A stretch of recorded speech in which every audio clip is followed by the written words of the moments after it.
સોરઠીય સિગોર માળવીય બ્રહ્મ સમાજ દ્વારા આજે અમારી કુળદેવી એવી મહાલક્ષ્મી માનો આજે 9 કુંડી યજ્ઞ જુનાગઢ ખાતે ટીંબાવાડીમાં કિશોર એકેડેમી ખાતે આજે યોજાયેલ હતો।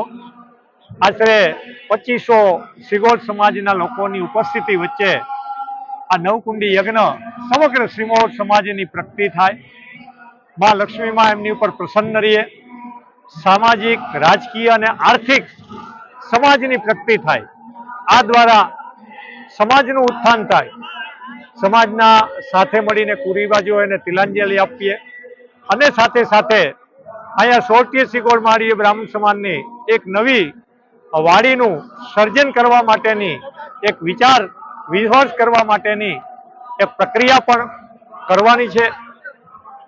આજે બધી રીતે જોઈએ તો સમગ્ર સૌરાષ્ટ્રમાંથી સિગોર સમાજ પેલા અમારા કુટુંબો જે હોય, પંડ્યા પરિવાર, ભટ્ટ પરિવાર, જોશી સર્વ પરિવારો આવી અને મહાલક્ષ્મી યજ્ઞનો ખૂબ લાભ લીધેલ છે।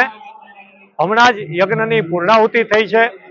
હવે અમારા સામાજિક જે કાર્યો છે એમના વિશેની સભામાં થશે અને સન્માનો પણ થશે। સર્વ રીતે મહાલક્ષ્મીમાં સિગોર જ્ઞાતિ ઉપર પ્રસન્ન રહે એવી આજના તકે હું મા લક્ષ્મીના ચરણોમાં પ્રાર્થના કરું છું। અસ્તુ। જય મહાલક્ષ્મીમાં। શૈલેષ દવે, સોરઠીય સિગોર માળવીય બ્રહ્મ સમાજ પ્રમુખ।